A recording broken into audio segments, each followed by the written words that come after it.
Sir సీట్లు ఎవరో వచ్చపోసారు sir. నేను చాలా తేలికోడు అనుకున్నాను, కానీ నీ కథ వింటుంటే నాకు చాలా విచిత్రంగా అనిపిస్తోంది. అది కాకుండా నేను ఎక్కువ బీర్ తాగేసానా, అర్జున్ తట్టుకోలేక నీ సీట్లో ఉచ్చపోసాను. నువ్వు పంచే, ఇక్కడ మూత్రం పోయి రాదు, పోస్తే 500 రూపాయలు ఫైన్ అని ఒక బోర్డు పెట్టించు. ఇంకొక కాల్ వస్తుంది చూడు, చాలా ఇంపార్టెంట్ కాల్.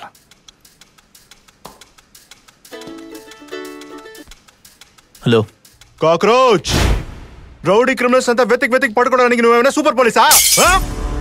ఇంకా నువ్వు ప్రశాంతంగా ఉండలేవు. నీ స్టార్ డిపార్ట్మెంట్ యూనిఫామ్ నువ్వు కాదు, ఎవడు ఏం పీకలేడు. అమ్మాయిని ముట్టుకున్నానే కదరా నన్ను కొట్టి పరువు తీసి పళ్ళు పీకావు. ఇప్పుడు ఏం చేస్తానో చూడరా చూడరా.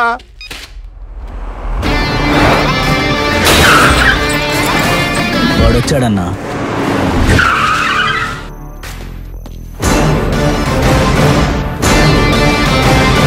రేయ్, ఇక్కడ ఎవడైనా మగాడు ఉన్నాడా లేదా? కాక్రోచ్, ఫోన్ చేసి పొగరగా మాట్లాడితే సరిపోదు, దమ్ముంటే ఎదురుగా నిలబడాలి.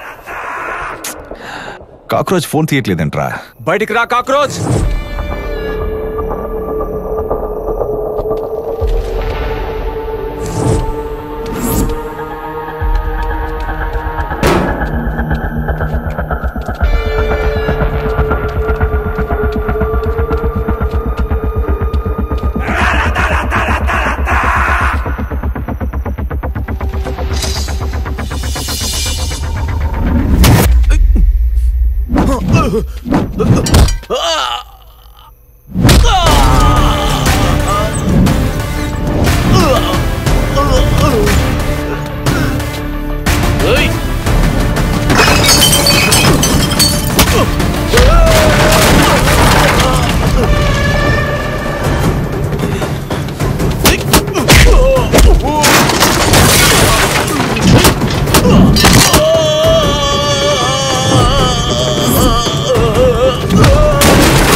హలో.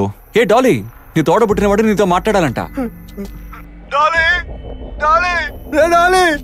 ఏంట్రా, నీ తమ్ముడు ఏడుస్తూనే ఉన్నాడు. చూడు, నా తమ్ముడికి ఏమైనా అయితే నిన్ను ఊరికి వదిలిపెట్టను. దిగులు పడకు డాలీ, నీ తమ్ముడిని ఏమి చేయను. చిన్నగా నుదుటిన ఒక బొట్టు పెడతానంతే. వద్దు వద్దు, నీ డిపార్ట్మెంట్ మొత్తం నా వెనకే ఉంది.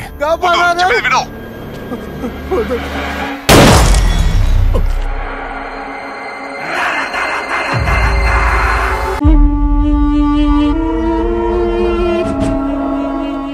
పోలీస్ స్టేషన్ అనేది ఒక దీపం లాంటిది. అది ఏదో ఒక రోజు ఆరిపోతుంది అని తెలిసే మనమందరం ఇక్కడ ఉద్యోగం చేస్తున్నాం.